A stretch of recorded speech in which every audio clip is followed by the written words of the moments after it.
Germany's expansion began with the capturing of the Rhineland, a territory between Germany and France ordered to be demilitarized post-World War I. The European policy of appeasement allowed Hitler to continue and capture the Sudetenland and Czechoslovakia. Hitler promised to cease expanding after he captured the Sudetenland. He could not be trusted. A secret treaty titled the Nazi-Soviet Non-Aggression Pact stated that Germany and the Soviet Union would not go to war. With this safety harness, Hitler invaded Poland on September 1, 1939, using the Blitzkrieg strategy to rapidly capture territory. The Soviet buffer state was obliterated in a matter of weeks. France and Britain stopped using appeasement and officially declared war on Germany. Germany's Blitzkrieg in Belgium, Holland, and France. Germany sought to invade France early in 1940. However, it was postponed due to lack of preparation.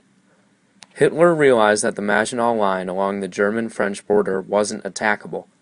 It had been fortified with many complicated new defensive technologies. Knowing that his Blitzkrieg strategy would not work, Hitler invaded Belgium in order to navigate around the Maginot Line and into France through a wooded area called the Ardennes along the French-Belgian border. Air raids and paratroopers devastated the nations, while tanks and ground units stormed the countrysides. France and Belgium soon fell to the Nazis. Most of the Allied troops had to be evacuated to Britain from the French coast in makeshift transports. Germany took control of Belgium and moved north to the coast of Europe. Utilizing the same Blitzkrieg strategy, they attacked by land with tanks and troops, while planes dropped off more troops and dropped hundreds of bombs. The rush to the northern coast of Europe was successful for Germany as they set their sights on Britain. Germany invades Russia. Germany invaded the Soviet Union because Hitler believed that the German people needed more space for their country. This theory is also known as Manifest Destiny.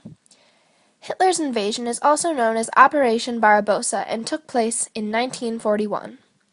Even though Stalin and Hitler had made an agreement not to attack each other, Hitler clearly violated this pact anyways. The USSR retreated to the Allied powers. During this event, Germany used many war tactics on the Soviets, such as Blitzkrieg. The Germans tried to make their way to Moscow, but their equipment had frozen in the freezing cold winter, leaving the Soviets with an advantage, and pushed them backwards. Stalin's relentless determination eventually forced the Germans to fully leave their country. Japan's attack on Pearl Harbor. The United States threatened to place an embargo on oil shipments out to Japan unless they were willing to give up some of its newly conquered colonies, which outraged Japan. On December 7, 1941, Japan bombed Pearl Harbor in Hawaii. Japan's goal was to try to weaken the Pacific Fleet. This devastating event killed over 2,000 people, and around 1,000 people were injured. Also, the bombing destroyed 188 aircraft and sunk 5 battleships. Immediately after, the United States abandoned their policy of isolationism and declared war on Japan. Also, not to mention, the United States immediately joined the Allied powers along with Britain, France, and the Soviet Union. D-Day invasion of France.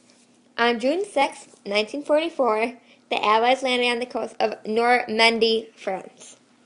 The Allies beat Germany and established beachheads, which started the Allies' invasion of northwestern Europe. The battle was successful because Germany's troops didn't think it was necessary to warn Hitler. If the troops warned Hitler, then the Allies wouldn't have been able to accomplish this major feat. Though Normandy is the more famous beach, there were a few other beaches that were attacked. Some of the places include Gold Beach, Pegasus Beach, and Sword Beach. The Allies took them all successfully, establishing beachheads. Operation Overlord, the Allied invasion of Europe. It proved that the Allied powers could liberate Europe from Germany. D-Day is a military term meaning the unknown day on which the offensive is launched. The atomic bombs of Hiroshima and Nagasaki. On August 6, 1945, an American B-wing bomber dropped a bomb on Hiroshima. On August 9, 1945, Nagasaki was bombed. What most people don't know is that the bombs were dropped on different days. If the initial bomb didn't kill you instantly, then the radiation would have soon after. If the bombs weren't dropped in Japan, then many people believe Japan wouldn't have surrendered. Japan finally surrendered after the Soviets invaded Manchuria on August 9th. The bombings were very important because it ended World War II. The Manhattan Project was the building of the atomic bombs. Japan surrendered on August 10, 1945, and it was believed that America wasn't the only one trying to build an atomic bomb.